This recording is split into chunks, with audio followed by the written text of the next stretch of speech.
In my parish church this year, the guest speaker giving the Easter sermon began with Lazarus, not St. John's account, but David Bowie's pop video, after which he explained he's come to the conclusion Easter's message and Christianity's principal point is affirming resurrection of the body, something he assured us the Bible talks about repeatedly.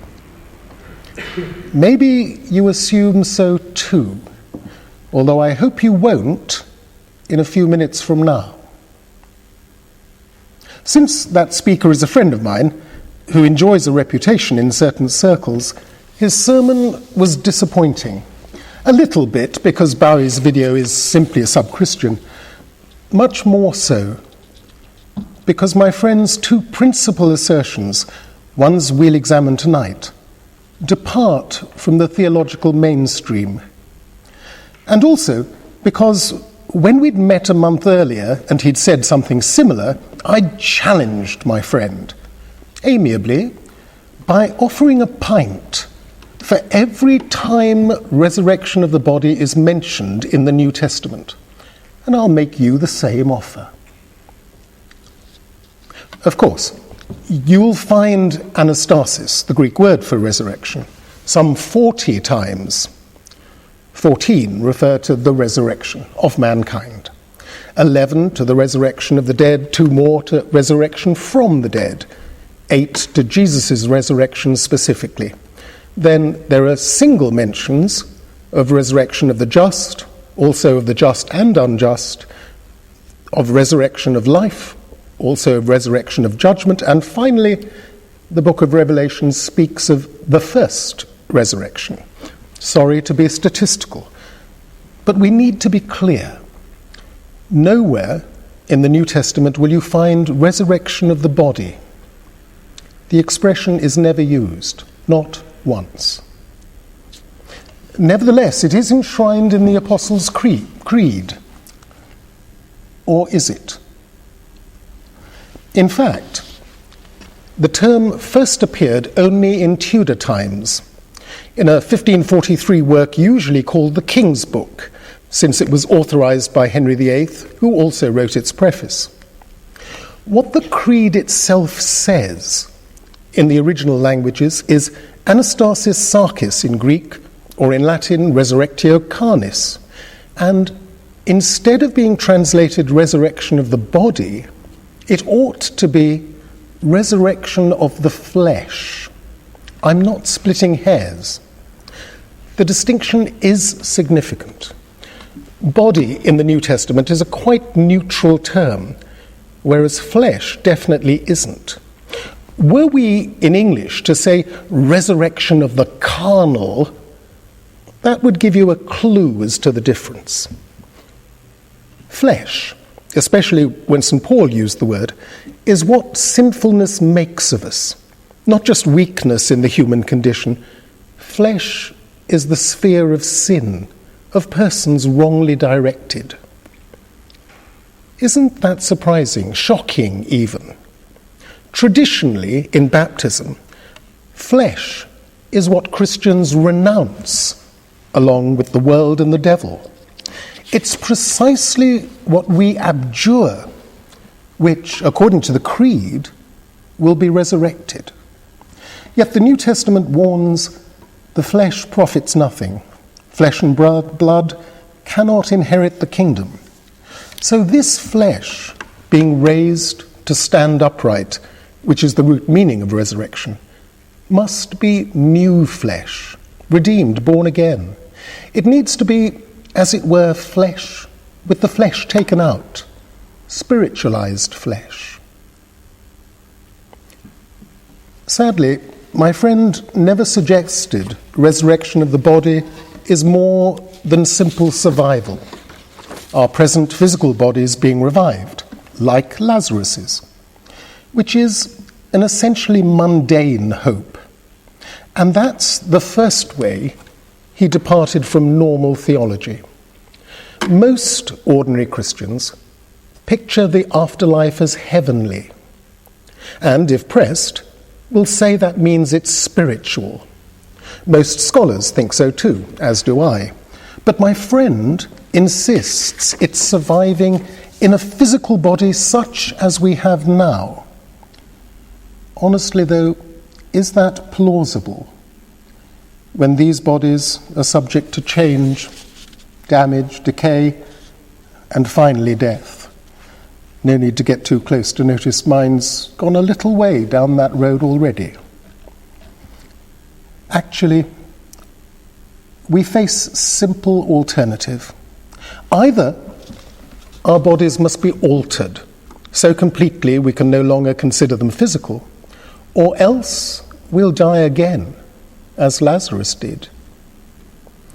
Surely the first alternative is the correct Christian view. St. Paul taught we'll change from this mortal state, and our futures will be in imperishable, celestial, spiritual bodies, to which present ones relate no more than dying seeds due to the plants that grow from them.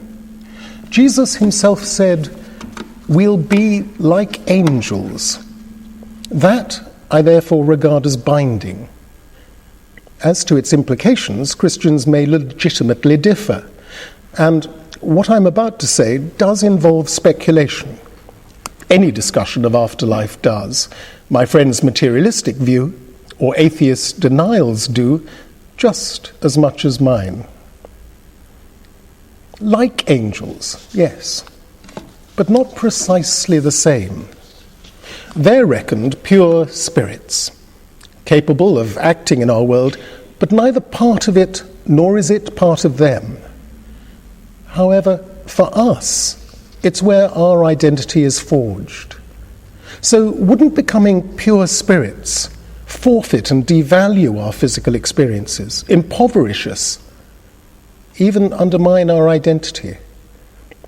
Were that so, then it's understandable if people want to hang on to the physical. Yet that can still happen. Angelic spirits know the world only indirectly, as it were externally, whereas our spirits, since they're embodied now, know it directly. It imprints on our spirits internally. So, even when we leave these bodies behind, still, all the world we've known, all its sensations, situations, insights, relationships are retained, taken up with our spirits into the next world. Or not so much taken up with our spirits as within our spirits. C.S. Lewis put it like this appropriately in the last couple of pages he ever published. Our souls now seem to be within our bodies. Perhaps hereafter, our bodies will be within our souls. My friend would complain that's too abstract, not concrete enough. Too Greek, not Hebrew enough, is how he'd put it. But that disregards, or maybe it's unaware, how often those traditions overlapped. Jesus' contemporary, Philo Judaeus, thought resurrection of the body is only a metaphor for immortality of the soul. Moses Maimonides, the great compiler of Jewish principles, expounded resurrection of the body entirely in terms of immortality of the soul. Reform synagogues, in their teaching and liturgy, have dropped resurrection of the body entirely in favour of immortality of the soul. Next time I bump into my friend, instead of offering a pint, perhaps I should tell him straight. Stress the physical, and we'll not get resurrection of the body, only the temporary reanimation of a corpse. Stress the spiritual, and in a real sense, we'll retain the physical too. Yet I confess, one verse, taken at face value and in isolation, scuppers my case. Just before the end of Luke's Gospel, the risen Christ reassures the disciples that he's not a ghost by eating fish and inviting them to see and handle him. The passage is clearly a brief conflation of 2 or 3 separate incidents recounted more fully by John, who was himself present, unlike Luke. The problem is, Luke has the risen Christ describe himself as having flesh and blood. Yet John's eyewitness account says nothing of the sort. Moreover, those words are at odds with the New Testament's always elsewhere, indicating the afterlife will be in a quite different state to what we're in now. I can only conclude that either Luke's source supplied those words, or very possibly an early copyist did, for there are manuscript variations at that place in the text. Supplying those words, I'm sure, was well-intentioned, seeking to clarify that Jesus hadn't returned as something subhuman. Unfortunately, the form of words, if taken literally, suggests he only resumed being human, whereas all the rest of the New Testament tells us he was significantly more, as we'll see, returning now to the general issue of resurrection. My friend's first mistake is supposing that it's physical survival. The second is reckoning resurrection as the most important thing. By contrast, in the creeds, it's both more and less, more than survival, but less than central, because the creeds recognize it results from something bigger. There, as the word flesh indicates, resurrection is a function of redemption. Redemption is more central and determinative. But on what basis did the creeds decide that? You'll recall my list showed resurrection of the flesh isn't a New Testament term any more than resurrection of the body is. Actually, the biblical material stresses something yet more central and determinative, more than either resurrection or redemption. Bear in mind 2 questions I'll leave in the air, to be answered as we go along. First, has it struck you, unlike my friend, how uninterested the Bible is in survival, in those returned from the dead, apart from Jesus himself? Admittedly, there is a later story that the Jews put Lazarus and his sisters to sea in a leaky boat, yet miraculously they made it to Cyprus, where he became bishop. Probably it's just a pious fable. What's certain is that New Testament writers took no further interest in him, nor Jairus' daughter, nor the widow of Nain's son. Why ever not? There's someone back from the dead. What's so important as makes that unimportant? Eclipses that entirely? That's the first question to bear in mind. Second, recall Paul, charged by the Jews with being a pestilent fellow, on trial before Felix, the governor, who ducked delivering a verdict, perhaps baffled by Paul's defense. I'm in the dock for believing in resurrection, as do most of my accusers. The confusion, of course, came from the words meaning very different things to each side. Now, Jews are people, they'll not mind me saying this, well used to disagreeing amongst themselves and almost making a virtue of it. So why wasn't Paul's Christian understanding of resurrection, why wasn't it a tolerable variation? What made it intolerable? That's the second question to bear in mind. Just what did Jews then believe, and why? As I implied, there wasn't a consensus. A minority didn't accept it at all, and those who did disagreed. Who would be resurrected? Righteous Jews, righteous and unrighteous Jews, or all men, including women? Where would they be resurrected? On earth? On a transformed earth? In paradise? What form would it take? Our present bodies revived? Or transformed bodies? or not in bodies at all, at least not physical bodies. Opinions spread right across the spectrum. Three features, though, were universally agreed by those Jews who did believe in afterlife. Firstly, resurrection had to be brought about by God. It had not occurred naturally without miraculous intervention.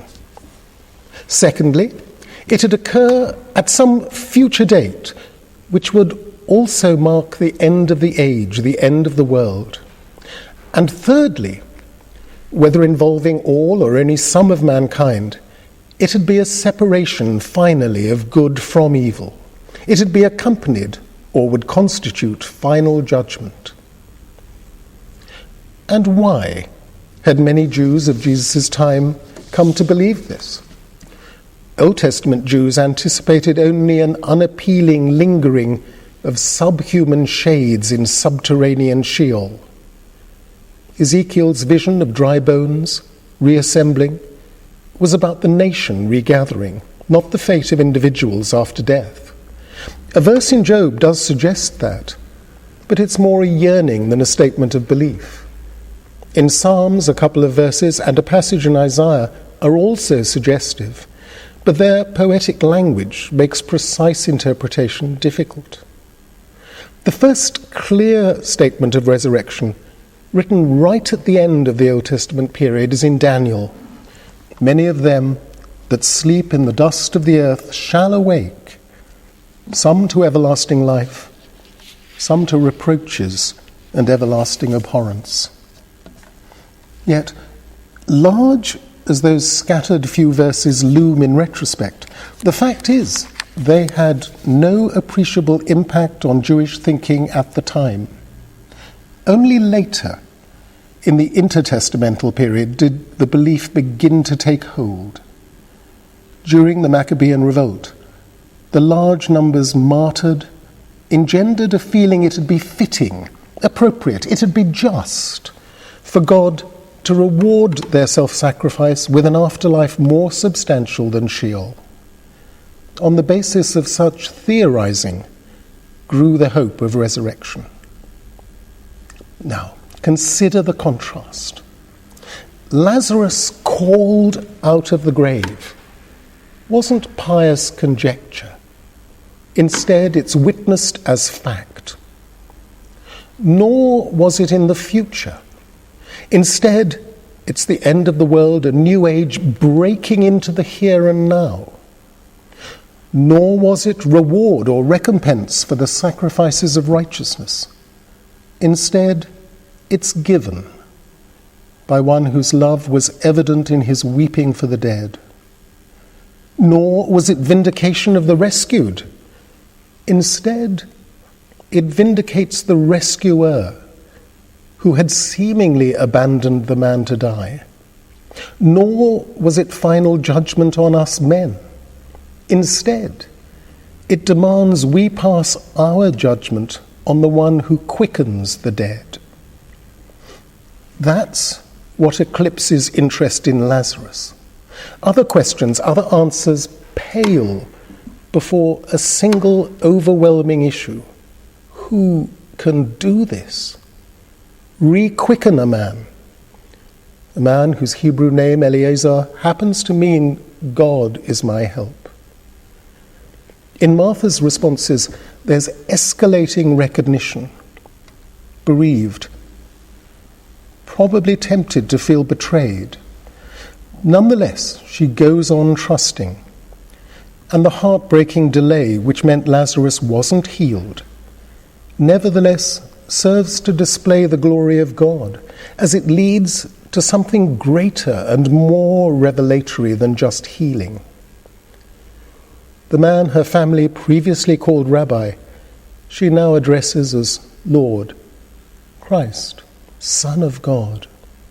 The same escalating recognition is acted out a few days later when her sister Mary anoints Jesus. For anointed is what the Hebrew Messiah and the Greek Christos mean.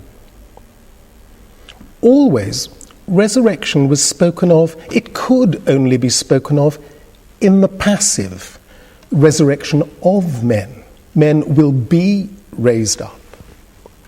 Always passive, till Jesus started saying the unsayable, I will raise up. Now, at Bethany, he proves he is the agent of resurrection. And more, he is the source of resurrection. And more, he constitutes resurrection. I am the resurrection and the life.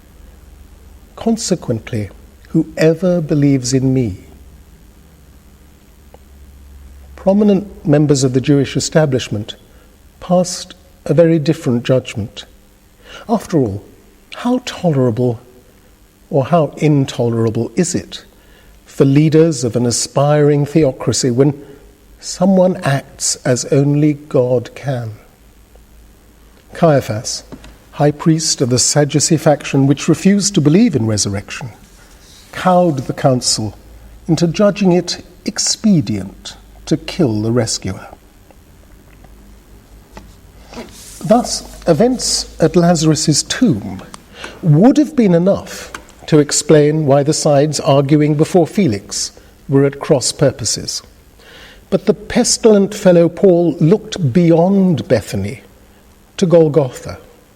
Not that the places were unconnected.